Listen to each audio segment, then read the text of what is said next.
Hello everybody, this is quixQuery here, and today, on this rainy Minecraft day, we have a short little episode of Vanilla coming your way. Woohoo! Yeah. Anyway, I have done a little bit of work, and by a little bit I mean an absolute ton, and as soon as we step in here you will see I have finally cleared out all of the area inside of our house and have made a little storage area over there. Yeah. Anyway, this took quite a while. I have already moved all the items over to the storage room, but I still need to sort them out over there. And so we are going to do that, and I will be right back.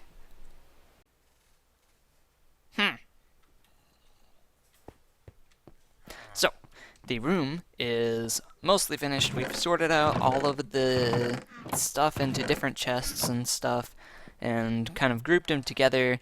There will be at some point more decoration blocks coming through right here, but I'm not sure what that's going to be right now. And but we found another zombie villager and I turned him into apparently a cleric, and so now we can get emeralds for giving him rotten flesh, and we actually have our rotten flesh right here, so we can just give him some of that right now.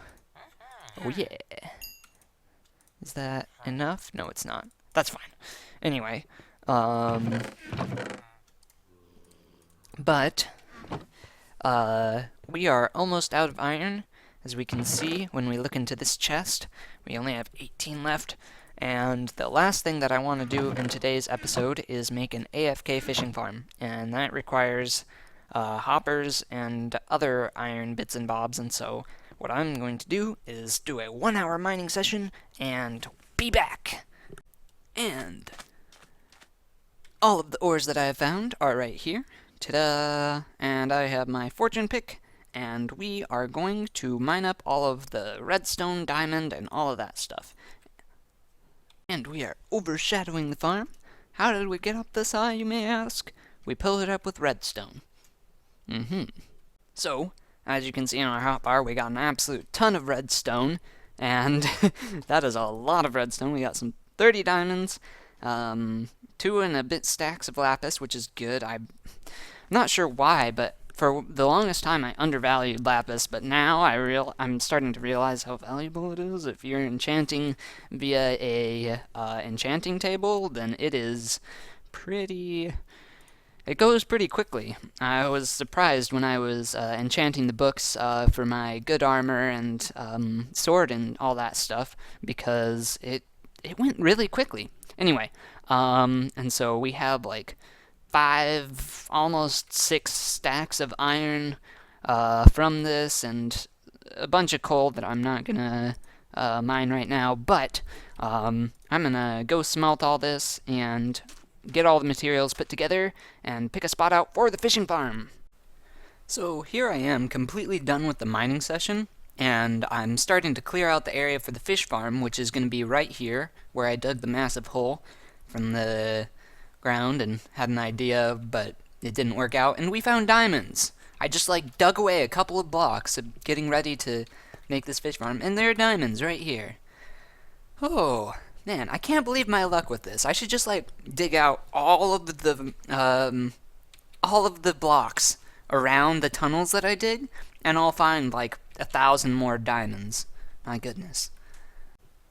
You'll never guess what I found. Again. Diamonds. You gotta be kidding. Okay, so I have gathered together all the materials and cleared out a space, which I'm not sure if it'll be enough or not. I think I might need to clear out more, but we are ready to begin construction of the farm. So I've begun construction of the fishing farm.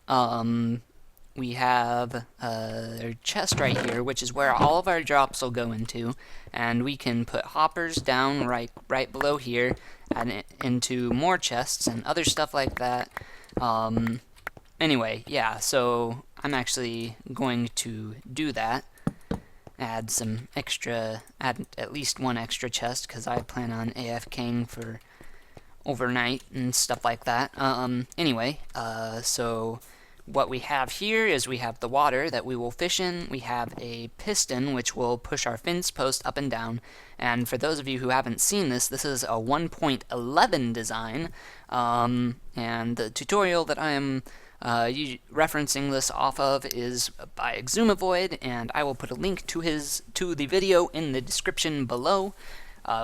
But we have a cobblestone wall right there to help push the bobber up and out of the water, well, into the tripwire, which will be right above the water to detect it anyway. And we have a bunch of hoppers to catch all the items and put them into our chests over here. So it's pretty basic so far. The pressure plate is there only to hold back the water and give the player a nice view of the water and fence post for when they fish. So I have finished the redstone as the tutorial explains, and it's flipped on right now. I'll go ahead and flip it off, but essentially what it is a redstone clock goes around like this, and every time the redstone clock goes around, the piston pulses, and which allows you to extend the fishing rod and bring it back. And because this is a fence, this works in 1.11, because otherwise it wouldn't work in 1.11. With the iron door changes and stuff like that. Anyway, there is a link to the tutorial in the description if you really want to look at how the redstone works and stuff like that. But for now, we are going to end the episode off. I have some chests down here as well, but we are going to AFK between now and next episode. But we will review that at the very beginning of the next episode so that you can see all the stuff I've gotten from AFK fishing. But until then, we are going to end the episode off here and go to the statistics spotlight. And today's statistics spotlight is how many skeletons I have killed in total. And so, at the top here, we have the number of the episode, and that's just kind of going across. And the second row right here, we have the number of skeletons I have killed. And the chart down here is just a graphical representation of this since episode 1. And obviously, there was no episode 0. That would be pretty silly. But if there was, that would be at 0 skeletons. So this graph would go and meet at the origin. But we can see that there were some lulls. In episode 4, I didn't kill any skeletons, and in episodes 9 and 10, I didn't kill any skeletons. And in 9 and 10, that's completely understandable because I was doing work in the end, which makes a lot of sense. But I just thought this was pretty interesting, and so I decided to do this for today's statistics spotlight. Anyway, the CSV of all of the statistics, as of the end of this episode, is available in the description below, and that is all I have time for today, and I will see you in the next episode. Thank you so much for watching. Take care. Bye-bye.